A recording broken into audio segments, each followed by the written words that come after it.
Practically everywhere on the job site and in many commonly used products.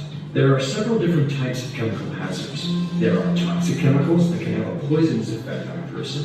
There are carcinogenic chemicals believed to cause cancer after exposure. There are corrosive chemicals causing visible destruction or alterations. There are irritants, chemicals causing an inflammatory effect, and sensitizers, chemicals causing an allergic reaction in tissues. There are also flammable liquids that emit vapors that may catch fire, and there are combustible liquids that combust after being exposed to high temperatures. These chemicals may cause physical damage to the body. They can have chronic effects, a disease that develops over time, or acute effects, symptoms that appear or change rapidly. There are a variety of ways in which chemicals can be exposed to the body. The primary methods of entry are inhalation, a chemical entering the body through breathing, absorption, skin contact with a chemical, and ingestion, eating or drinking the chemical. Chemical safety begins with a written hazard communication program, which covers how chemical hazards will be addressed on the job site, and will include a list of all hazard chemicals present in the workplace. All workers who may be exposed to hazardous chemicals should review the program. There are two primary methods to communicating chemical safety information. One, ensuring containers of hazardous chemicals are properly labeled. And two, maintaining safety data sheets, or SDSs, which are sources of detailed information on the hazardous chemical. Labels provide an immediate warning of hazards.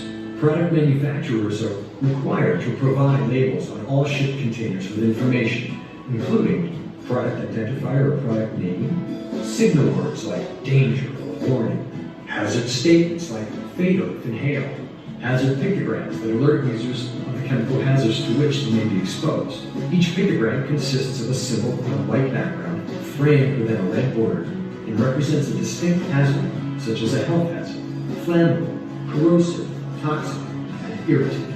Precautionary statements like do not eat, drink, or smoke when using this product. And lastly, the name, address, and phone number of the responsible party. It's important to ensure that all containers on the job site are clearly labeled, so you know exactly what is in the container. A battered or old label might be hard to read. If this is the case, make sure to replace the existing label with a new one that includes the product name and general information concerning the hazards of the chemical. In addition, if you're transferring something from the manufacturer's container to your own container, it must be labeled, unless you plan to use up all the product and the container will be empty at the end of the day. Then you don't need to label it for that day. SDS stands for Safety Data Sheet.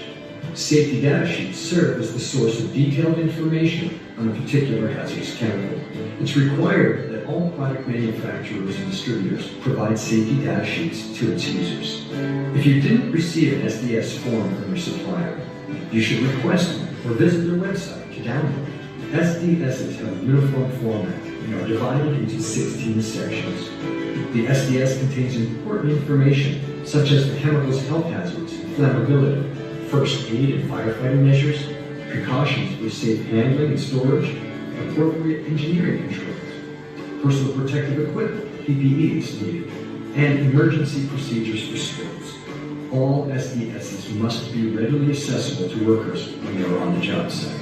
Storing your SDS sheets in a binder in a central location or easily accessible, for instance in a pickup truck on a construction site, is a common practice. The SDSs can also be kept on a phone, tablet, or computer, as long as the workers have immediate access to the information when it's needed. Also, in the event of a medical emergency, hard or physical printed copies of the SDS must be made available immediately to medical personnel. Finally, follow the appropriate safe practices when working with any hazardous chemicals. Familiarize yourself with chemical hazards on your job site, as there may be more than one hazard for each type of product. Before working with a product, read the safety information on the label and the safety data sheet. Use the proper personal protective equipment such as gloves, eye and face protection, aprons, and respirators. Chemicals should always be kept in their original container and stored in accordance with the manufacturer's instructions.